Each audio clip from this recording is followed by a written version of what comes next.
Tell me about the making of it. So, was it difficult? I mean, committing the greatest fraud. I don't know what you want to call it. I'm not saying it's a. Okay. Think a lot about that at the time. I know. So I'm not making a moral judgment, but making this huge, ambitious, technical faux landing, was it harder than 2001? Was it very difficult? I mean, what was the experience like? Artistically, practically, emotionally, what was it like? Nothing was harder than 2001. So 2001 was harder than faking the moon landing. It actually was. Because you learned things on 2001 and... Yes. I mean, 2001 was very ambitious. And that's not to say that faking the moon landing was not ambitious. But, yeah, I learned things making 2001, which is why I got this gig in the first place, right? Right. Right, that makes sense. So what was the experience? But it was easy for me because, well, first of all, I didn't think a whole lot about the morality of it, as I said. If I had, I might have been more hesitant, more stifled in my work, but I didn't. And I could see that Neil was, actually. He was bothered by it. More than Buzz Aldrin or anyone else involved? Yes. Yeah. Okay. Yes. About because in what? a way, everything was going to center around him. He was the one who was supposed to come down off the ladder and announce the step for mankind and what have you. He sensed that this was going to be a life-changing experience for him, and I mean on a major scale. Actually, he was rather tortured by it the rest of his life. Really? I mean, is that why you didn't give interviews? Yes, and in fact, that actually began to affect my own perception of it, watching what happened to him. Okay, in what way? Just seeing the deterioration of him? And I mean, was he depressed or? He was depressed. He was drinking heavily, bitter, scared, just phobic, avoiding people. And that guy Bart Sibrel or somebody tried to get him to swear in a Bible. I mean, when I say he affected me, that's why there was so much time in between films for me. Between Full Metal Jacket and between The Shining and Full Metal Jacket was about 6 years. Between Full Metal Jacket and Eyes Wide Shut is 13 years. Yeah. And a lot of that time was spent just emotionally processing? Yes. It became very conflicting for me. I was proud of my work, but at the same time, and this was a lot because of Neil's influence. Not consciously. He didn't do this to me consciously. But I spent a lot of time with him, and each time I did, I became more and more bothered, troubled by my own participation in this. Okay. Well, what would he say? I mean, did he explain the source of his depression? He was on the verge of tears. He did not cry. I won't say he cried, but he was on the verge of tears so many times because of what he did. I mean, what he participated in. It's almost as if he thought up the idea, you know? Right. He felt that guilt. He was almost used, really. Okay. But he's the one who felt the guilt. I'm sure NASA did not feel that much guilt. And, I mean, why did he go up, I wonder? I wonder why. Because they promised him a seat in 3 years when they figured it out. They kept lying about it being possible. So why do you think he did it? Why did Armstrong do it in the first place? He thought, they kept saying, we'll be ready in 3 years and you'll go then. Just lie now and we'll go in 3 years. The funding will keep going and we'll figure this out and you'll go. Oh, actually go. Right, okay, yeah. And but they were lying, you know, yeah. and they figured it out. And he got really, you know, so cynical. Got it? Okay. So why did Armstrong go? I mean, he was such a moral, principled man. Why would he go on a fake moon mission? I don't believe that. Well, they strung him along because they led him to believe, oh, don't worry, we're going to have the money in a few years, and we'll actually go, and then you will go. They'll have. You mean they'll have the technology in a few years?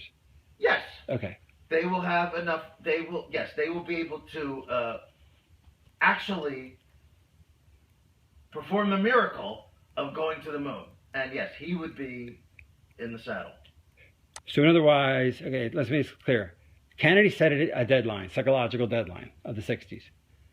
They knew they couldn't beat it. Right. But they could be if they did. Right, and if they did, you're saying they sincerely thought that they would really get there within a few years. I believe, yes, they did think so.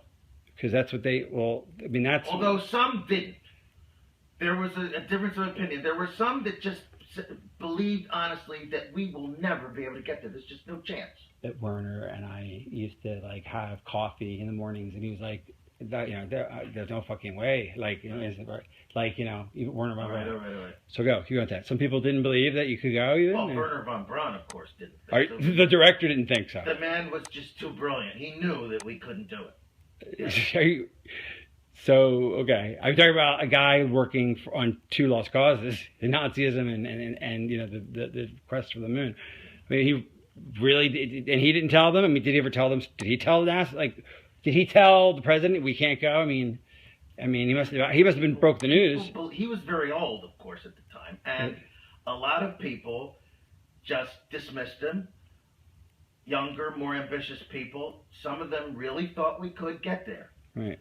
Or wanted to believe it. Maybe on a conscious level they knew we couldn't, but they just wanted to believe the impossible because they were so full of themselves. And so full of the dream. Yes. The dream was very powerful. And that's what beguiled Armstrong. Here is a noble stand-up guy, and he didn't want to be part of the lie, but he knew he'd get a seat if he played ball on when they actually did go up. He was too good for this. But that day never came, obviously. That day never came. And what did that do to him? I mean... It gradually destroyed him, I think. Okay.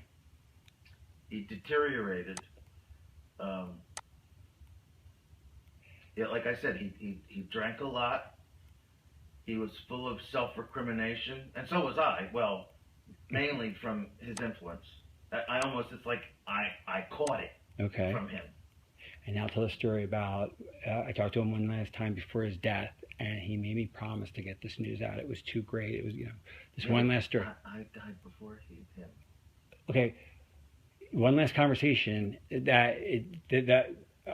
The last conversation you had was about 3 months ago. Right. And he said that, that he record, like, he's going to write a letter and put it in a drawer, and maybe his wife someday will give it out, but he's like, all right, Stanley, you're a media guy, you got to tell the truth one day, right before, but he urged me to tell the truth. He couldn't because of reasons that because he was a government employee his whole life and he had a government pension, and here I am a millionaire, like, you can afford to, Stanley, tell the truth. I still get a government pension, you know what I'm saying? And that's been eating on you to do this. And that's why you're not doing it now. You're doing it 15 years from now. Or whenever. Like, in other words, you're telling this, that's why you're not announcing on CNN. It's because you're going to honor his wish. But you're not ready for it now to come out. But you're doing this for Neil. Why am I putting it off? Because I think I'll be Because you don't want your family, you want to be dead. Right. And you don't want your family to have 15 years on it. Your wife will probably be dead and your kid will be grown. Right. You want distance from your legacy from this truth. That's it. Okay. Right. So, what happened? So what really motivated contacting me as a filmmaker was I talked to Neil, okay, and I really felt guilty, and that's why I arranged for you to interview me, because I wanted to blah blah blah blah. Let's talk about the motive. So Neil really got to you. I mean, it sounds like he's the impetus of this entire confession in a way. I mean, it's like a theme, like, so he really made you become circumspect about this. He even virtually begged me to reveal all this. He couldn't do it himself. He has a pension to worry about. I had basically nothing to lose. I'm an established filmmaker, not involved with the government in any way except for this one job. And I made my millions. I'm really basically set for life. I'm almost 70. But you still must fear one thing they can do to you, which is, I mean, I don't know. Do you ever? I mean, do you ever worry about them killing you because of the secret? I mean, you have become a bit of a recluse. I don't know. With the yeah, Garbo, Howard Hughes, J.D. Salinger, and me. Right. And to some degree, Neil. But did any of them think that the government was out to get them? And I'm not saying you think that, do you? I mean, the government obviously said they'll kill you. I mean, obviously the government said it will kill you if you say anything. I mean, that's a standard top secret sort of penalty. It's understood, even if it's not said. Right. But they did say it to you, I presume. They did. I mean, the Yes, government, they did. they said basic, so it They was. tried to be cute about it, but yeah, it was said in no uncertain terms. So why are you, so can't this get you killed? Well, that's why I'm delaying it. Okay, the 15 years This thing. is not going to be seen Okay, until for another 15 years after you're dead. years. Well, no, that's if you die tomorrow. You're not going to die tomorrow, clearly. I'm sorry. Okay, try again. Okay, it's okay. So why, you could get killed by doing this. This could kill you. Why are you doing that? That's... Well, this is not going to be seen until because of our 15 years after my So death. now that's why you have to sign the NDA and all these. Okay. That's right. All right. Well, that makes sense now. Okay, I understand that now. All right. It should be known, but I want there to be some kind of cushion for my family. 15 years seems like a good number. Okay. All right. After my death, 15 years after my death. But okay, so let's take a step back. You're making this tape out of an effect Neil had on you. I mean, Armstrong sort of influenced Very you. much. Sometimes it just takes a catalyst. I mean, somewhere inside you know what's right. Right. I mean, I went for years just thinking I was doing the right thing, just through my art, and then something comes along that you don't even recognize as a temptation because you're so swept away by your own ego. It took someone like Neil Armstrong and distance and time to hammer into me what this really meant about society, about myself, about the human condition even, which is what I'm about. So you must feel very proud and very guilty and proud of this thing. I mean, yes, conflicted. I mean, I still think maybe it's a terrible thing to say, maybe not, but I look at that or even think of it, I just remember it, and I think this was my fucking masterpiece. Yeah. I still think so. Right. I mean, it's the greatest. Despite its flaws, it's my goddamn masterpiece. It's better than 2001. It's better than Paths of Glory or Clockwork Orange or Barry Lyndon or Dr. Strangelove. All of which I love, but and you're included now. That's the moon landing itself, and what a triumphal story that is. Were you involved in any of the other missions at all, or is that just the one? I mean, did they just take your thing, or was it a one-off, or did you do them all? I mean, you just did 11 and 13. They brought you back after 12 failed. Okay, just to do 13. That's it. And Neil helped you with that. So was it just a one-off? I mean, you just did them. Did you do them all? No, I did 11 and 13 as well. You did 13. Okay. Not 12. Why is 13 a failure then? Why did you? Well, they brought me back. And why? But why did you make it? 12 failed. 12 failed how? What do you mean? How did 12 fail? You told me 12 failed. How did it? I'm asking you in character. How did 12 fail? Tim, can we stop? Nobody watched it. No one cared. Oh, okay, yeah. Okay. I'm sorry. Okay, so you did 11 and 13, but why 13? Why did you make 13 and do like a failure? Why did you? Because 12 was a disaster. I mean, what do you mean? Why? Cared anymore. 72. By then, it was old hat almost. People just didn't care, and that's why they had to play golf up there. Okay, so. I mean, as if golf was watchable. Okay. I mean, if they'd had a horse race, that would have been watchable. That's true. But a golf match, I mean, a golf game on the moon. Right. Okay, so they weren't getting the ratings. That wasn't my idea. I will not take credit for that. Okay, so it was really a ratings issue. That if they 12 didn't pull the ratings that 11 did, and so why did you come up with 13 storyline? Like, how'd that happen? Like, the